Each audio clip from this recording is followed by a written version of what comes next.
Hey yo, what's up everybody? How's your day? Welcome back to the Central Boys bersama Feral K. Dan hari ini gue akan kasih tahu kalian ya sebuah topik yang interesting sih, tetapi agak alarming juga gitu. Something yang kalian harus perhatiin. Nah, pertanyaannya adalah, duitnya datang dari mana? Ya, the most important question in DeFi that most investors don't ask. Jadinya ini adalah pertanyaan duit buat protokol DeFi itu datang dari mana? Let's get started ya guys. Lender, staker, dan liquidity provider itu mendapatkan sebuah persen reward, singkatannya adalah APR, dari DeFi protokol in exchange for depositing their coins. Ya berarti kalian bisa mendapatkan interest, bisa mendapatkan reward dari deposit koin kalian. Tetapi yields-nya dan APR yang dijanjikan itu datang dari mana guys? Nah, banyak project itu dibuild atau dibangun di atas Ponzinomics yang nggak sustainable. Ponzinomics itu kayak gabungan dari Ponzi dan economics. Jadinya kebanyakan dari DeFi protokol adalah sebuah Ponzi scheme. Tapi apakah benar? Let's find out. Yang terback dari inflationary token, seperti tokens yang inflation rate-nya ya berarti yang bersifat inflation lah ya guys. Dan ini penting untuk mengidentifikasi project yang memiliki source pendapatan yang true guys, yang benar-benar where much of that revenue goes to token holders. Berarti revenue-nya itu dikasih ke token holders, yaitu kalian. Nah, salah satu contohnya adalah yang real revenue ya guys. Trading fees buat LP, transaction fees for services, option premiums atau insurance premiums, dan borrow interest. Borrow interest itu berarti interest rate atau bunga dari peminjam. Pertama, trading fees. Itu adalah di-paid oleh traders untuk the ability untuk trade antara dua gabungan aset ya, bukan gabungan yang ngomongnya ya, two pairs of asset ya, seperti BTC USD lah, atau enggak Uni ETH dan sebagainya. Dan fees ini itu dikasih ke orang yang memprovide liquidity. Nah, terus LPs itu earn APR-nya dari incentivized rewards, yaitu unsustainable, dan trading fees yang itu the revenue yang asli gitu guys. Dan banyak dari APR itu dari incentivized rewards porsinya lebih banyak ke incentivized rewards. Dan rewards ini difunded oleh token yang inflasi gitu guys, dan nggak sustainable. Dan nggak ada external revenue yang nge-back reward ini, which is alarming ya guys, ya something yang kalian harus perhatikan. Nah, di sini ada banyak informasi mengapa APR ini nggak sebagus yang mereka promise gitu guys. Gue bakal taruh linknya semuanya di description. Oke, terus next ada trading fees. Itu adalah revenue yang asli. Dan users itu membayar trading fee untuk services yang di-provide oleh liquidity provider. Contohnya Trader Joe XYZ. XYZ itu adalah sebuah DEX yang dibuat yang dibuild di atas blockchain Avalanche atau AVAX. Dan few other DEXs ada trading fees-nya sebesar 0,3%. Sementara Uniswap memiliki trading fee antara 0,01 dan 1%, which is fluktuasinya naik turunnya itu bener-bener steep ya guys, ya bener-bener naik turun banget. Nah, kalian harus take into account dalam kasusnya Uniswap, revenue-nya ini enggak ke holder Uni, tetapi semuanya itu terdistribusi ke liquidity provider. Jadinya walaupun Uniswap itu telah menghandle trading volume dalam trillions and trillions of dollars, fees-nya itu nggak ke uni holders, tetapi ke LP-nya semua. Which is something yang ya sad ya guys ya bagi kalian yang punya token uni. Jadinya key takeaway untuk ini, revenue itu penting.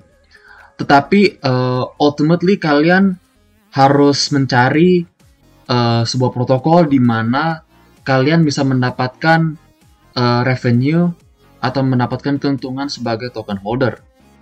Contohnya dari distribution untuk holder atau token burns. Terus next ada yang namanya protokol fees. Ini adalah fees yang dibayar untuk protokol in exchange for providing a service. Jadinya ibarat service fees lah ya. Nah contohnya bridging fee, misalnya untuk memindahkan dana dari chain A ke chain B, mereka men-charge user untuk service ini. Terus yang next ada namanya fund management fee. Contohnya Iron Finance, Y-Vault ini men-charge 20% performance fee dan 2% management fee untuk service untuk memanage funds ya. Sama seperti hedge funds gitu guys. The next one ini adalah platform fees untuk NFT marketplace. Jadinya NFT marketplace seperti Luxware.nft itu nge-match seller dan buyer dan fasilitasi transaksinya. Dan Luxware ini men-charge 20% platform fee untuk setiap NFT sale kecuali private sales. Dan Luxware NFT ini telah mendapatkan atau membuat 500 juta US dollar worth of revenue sejak launch-nya dimulai tahun ini atau tahun lalu gitu guys. This is real money that people have paid for the platform service. Jadinya ini adalah duit asli gitu guys. Dan kalian bisa ngelihat metrik-metrik ini secara gratis di contohnya token terminal. Terus ada di protokol-protokol lainnya juga. Atau di metrik-metrik lainnya juga. Terus next ada namanya borrow interest atau bunga dari borrower gitu. Apa sih bahasa Indonesianya? Dari peminjam. Nah, bunga dari peminjam ini itu adalah real revenue. Walaupun most of it itu ke lender dan protokolnya the actual dollar that the protocol gets to keep plus share with the token holders itu jadinya kayak duit yang protokol mendapatkan untuk disimpan dan share ke token holders itu namanya bunga dari peminjam peminjam dan dikurangin interest paid bunganya yang dibayar ke orang yang pinjamin duitnya gitu guys. Jadinya seperti ini, borrowers membayar interest, terus 1% platform fee, terus sisanya ke lendersnya gitu guys. Dan next ada yang namanya unsustainable yields atau trap. Itu berarti sebuah pendapatan yang nggak sustainable gitu. Okay, now let's look at the examples of protocols without real sustainable revenue. Ini adalah sources dari unsustainable yield dalam DeFi dan beberapa perangkap atau traps, jebakan Batman yang common gitu, yang kalian bisa fall into ketika mengevaluasi sebuah protokol. Pertama adalah inflationary yields. Apa itu? Jadi cerita ini deh guys. Which is bigger? Apa yang lebih besar? Pizza dengan 6 slice atau pizza dengan 10 slices? Nggak ada, soalnya semuanya sama gitu. Hanya dibagi lebih banyak gitu. Inflationary yield example 1. Incentivize farming rewards dalam LP. Farming rewards ini hanya sebuah token yang di-print dan distributed at the cost of inflation. Berarti ya karena printing tokennya itu buat menjadi insentif, tetapi cost-nya adalah inflasi dari token tersebut, ya. Jadinya rewards dari issuing tokens ini itu bukan yield yang asli, which is something yang kalian harus take into account ya. Dan kalian bisa potentially mendapatkan pendapatan dari mereka by farming dan dumping secara jangka waktu pendek, tetapi mereka tidak asli atau reward yang sustainable. And kalian harus make sure to have a reward harvesting strategi. Kalian harus mempunyai strategi ketika kalian me-farm di token yang inflationary gitu, yang inflasinya besar gitu. Dan ini juga memberi guide-nya agar kalian bisa memaximize profit kalian, tetapi dan meminimalisir resiko. Dan inflationary yield example yang kedua itu adalah inflationary staking yield. The average rate of supply inflation for the top 25 proof of stake token itu around 8%. Berarti inflasi supply dari top 25 tokens yang proof of stake itu kisaran 8% gitu. Dan kebanyakan staking yields-nya itu dari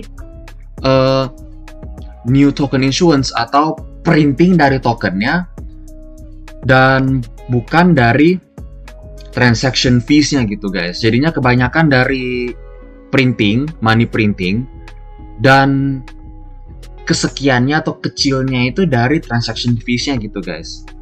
Nah, dan kalian bisa lihat kenapa bisa susah gitu untuk mengidentifikasikan apa yang revenue yang asli gitu.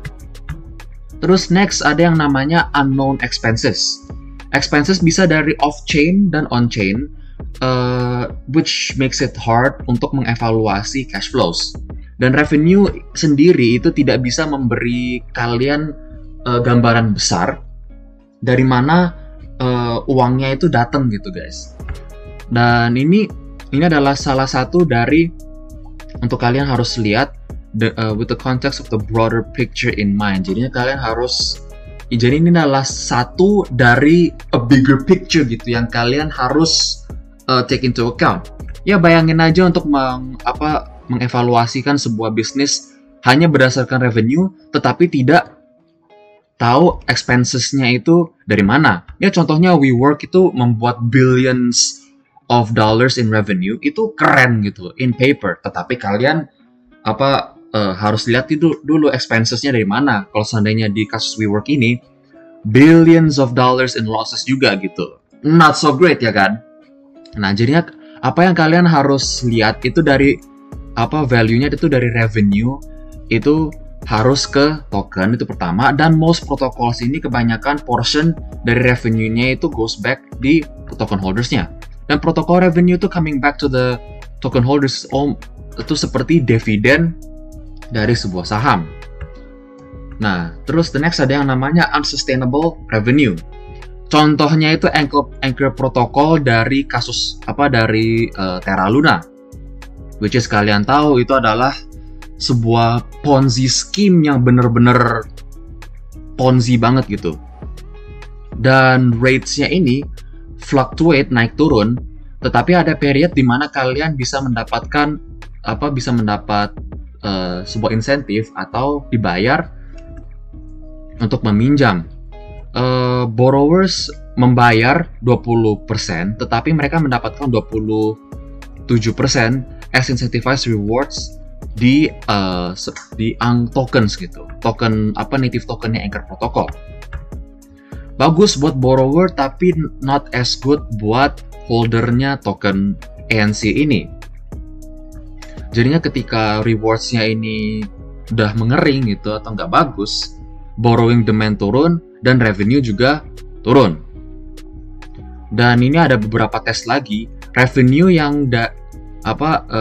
yang bener-bener rely dari token buyer yang baru itu red flag banget, dan protokolnya tidak bekerja tanpa reward token, itu juga red flag banget. Ini gue bakal kasih kalian linknya agar kalian bisa baca. Dan akhirnya ini adalah beberapa tools yang kalian bisa DYOR atau do your own research, yaitu Crypto Fees Info, terus Token Terminal, Mezari Crypto yang gue sendiri pakai itu bagus banget, gue suka. Dan kalian bisa pakai 0xilluminati.com dan lain-lainnya juga. Nah, jadi the most valuable skill di DeFi itu bisa mencari tahu gimana cara mengikuti duitnya itu datang dari mana, dari source-nya gitu guys.